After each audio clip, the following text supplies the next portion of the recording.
हिंद महासागर में चीन की मौजूदगी अब सिर्फ जहाजों तक सीमित नहीं है। वो समंदर को पढ़ रहा है, नाप रहा है, रिकॉर्ड कर रहा है।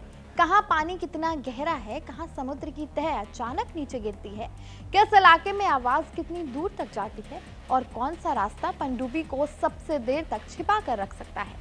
यानी जिस समंदर को दुनिया सिर्फ पानी समझती है, चीन उसे डेटा में बदल रहा है।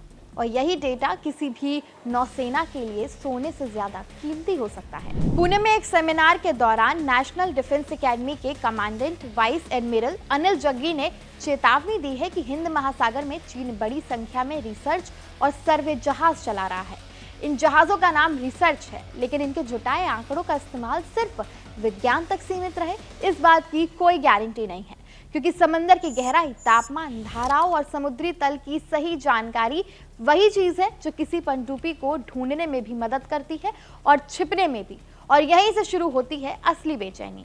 सबसे पहले डिकोड करते हैं वाइस एडमिरल अनिल जग्गी ने जो कहा है। उसके मुताबिक चीन सिर्फ बड़े बड़े सर्वे जहाजों तक सीमित नहीं है, वो साथ ही ऑटोनोमस अंडर वाटर व्हीकल्स यानी AUV और अंडर वाटर ग्लाइडर्स का भी इस्तेमाल कर रहा है।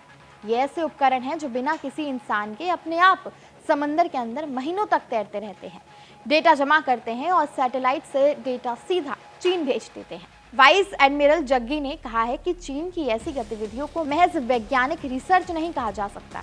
खास बात यह है कि इसमें से कुछ चीनी ग्लाइडर्स और AUV इंडोनेशिया और फिलीपींस के मछुआरों के जाल में फंसकर बरामद भी हुए हैं। यानी ये कोई कोरी कल्पना नहीं बल्कि सच्चाई है। इसे मिलिट्री भाषा में डुअल यूज टेक्नोलॉजी कहते हैं, यानी ऐसी टेक्नोलॉजी जो कागजों पर तो नागरिक या वैज्ञानिक शोध का काम करती है, लेकिन असलियत में उसका इस्तेमाल युद्ध के हथियार के रूप में होता है। बताते चले कि AUV एक तरह का अंडर वाटर रोबोट है। इसमें इंसान बैठकर उसे चलाता नहीं है, इन्हें पहले से प्रोग्राम किया जाता है। ये पानी के अंदर जाकर सेंसर की मदद से डेटा को इकट्ठा करते हैं। इसके अलावा अंडर वाटर ग्लाइडर एक छोटे ऑटोनोमस अंडर वाटर सिस्टम होते हैं जो लंबे समय तक समुद्र में रहकर पानी का तापमान, नमक की मात्रा, ऑक्सीजन और समुद्र से जुड़ा दूसरा डेटा इकट्ठा करते हैं। तो फिर ये 64 का आंकड़ा आया कहाँ से? दरअसल ये अमेरिका के थिंक टैंक CSIS यानी centre for strategic and international studies की रिसर्च से सामने आया है। इसमें साल 2020 से हिंद महासागर में चल रही समुद्री रिसर्च का भी डेटा है, जिसमें खुलासा हुआ है कि करीब 64 चीनी रिसर्च जहाज इस इलाके में एक्टिव हैं। और सबसे चौंकाने वाली बात यह है कि इन 64 जहाजों में से 80% से ज्यादा जहाजों की गतिविधियां शक के दायरे में है, यानी काम करने का तरीका चीन के सैन्य हितों से जुड़ा मिला है। अब आपके मन में एक सवाल आ रहा होगा कि आखिर ये जहाज करते क्या है? तो चलिए 3 बड़ी घटनाओं से इसे समझने की कोशिश करते हैं, जिसका जिक्र CSIS ने अपनी रिपोर्ट में भी किया है, यानी सबूतों के तौर पर उन्होंने पेश किया है इसको। पहला मामला है चीनी जहाज शयांग यांग होंग 06 का। साल 2019 और 2020 के बीच ये जहाज लगातार 110 दिनों तक समंदर में रहा। इस दौरान करीब 10,000 किलोमीटर से ज्यादा की दूरी तय की। इसने कम से कम 12 एडवांस्ड अंडर वाटर ग्लाइडर्स और 15 प्रोफाइलिंग फ्लोट्स समंदर में छोड़े, जो महीनों तक पानी के तापमान, गहराई और धाराओं का डेटा जमा करते रहे और सैटेलाइट से चीन को भेजते रहे। दूसरा मामला है सेस्मिक सर्वे जहाज यानी यांगशी 760 का, जिसने 2023 की शुरुआत में 4 महीने तक समुद्र तल की मैपिंग की। और तीसरा उदाहरण है शियांग 06 का, जिसने अक्टूबर 2023 में पूर्वी हिंद महासागर में एक रिसर्च अभियान चलाया। ये तीनों ही घटनाएं इस बात को साबित करते हैं कि ये एक सुनियोजित और लगातार चलने वाला अभियान है।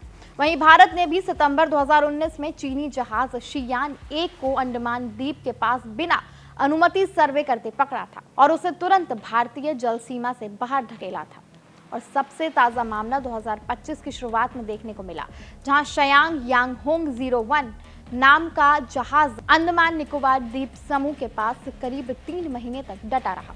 और माना जाता है कि इस दौरान उसने वहां ऑटोनोमस अंडर वाटर व्हीकल्स की टेस्टिंग भी की।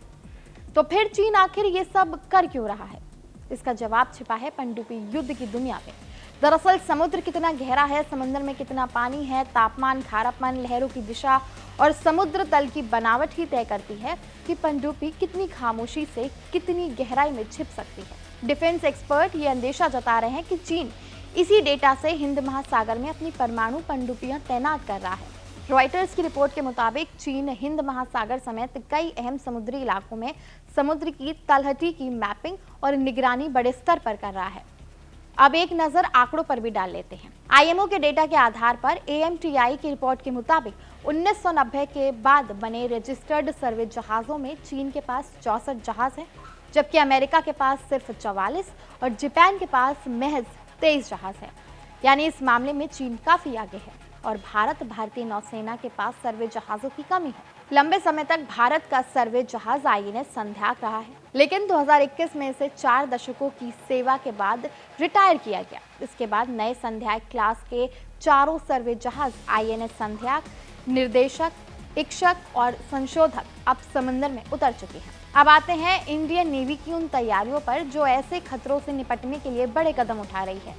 नौसेना अपने युद्धपोतों से समुद्र में संदिग्ध गतिविधियों पर नजर रखती है ताकि उन जहाजों को भी ट्रैक किया जा सके जो अपना ट्रांसपॉन्डर बंद कर डार्क हो जाते हैं। वहीं भारत अपने मैरीटाइम डोमेन अवेयरनेस को भी मजबूत कर रहा है। साथ ही अमेरिका, जापान और ऑस्ट्रेलिया जैसे QUAD साझेदारों के साथ समुद्री जानकारी शेयर करती है। इसके अलावा भारत के पास अमेरिका से खरीदे गए दुनिया के सबसे एडवांस एंटी सबमरीन युद्ध विमान P-81 मौजूद हैं। इनमें लगे सोनार और रडार पानी में छिपे किसी भी सबमरीन और संदिग्ध गतिविधियों को पल भर में ढूंढ निकाल सकते हैं। भारत ने अमेरिका से MQ-9B गार्जियन प्रेडेटर ड्रोन भी लीज पर लिए हैं, जो लगातार 30 घंटे से ज्यादा हिंद महासागर के ऊपर उड़कर चीनी जहाजों की निगरानी करते हैं। यानी भारत समुद्र के अंदर होने वाली गतिविधियों पर भी अपनी लगातार पैनी नजर बनाए हुए है। वहीं चीन की समंदर के नीचे की गतिविधियों के तार उसके व्यापार से भी जोड़कर देखे जा रहे हैं। दरअसल चीन का लगभग 80% कच्चा तेल और भारी व्यापार हिंद महासागर के रास्ते मलक्का स्ट्रेट से होकर गुजरता है।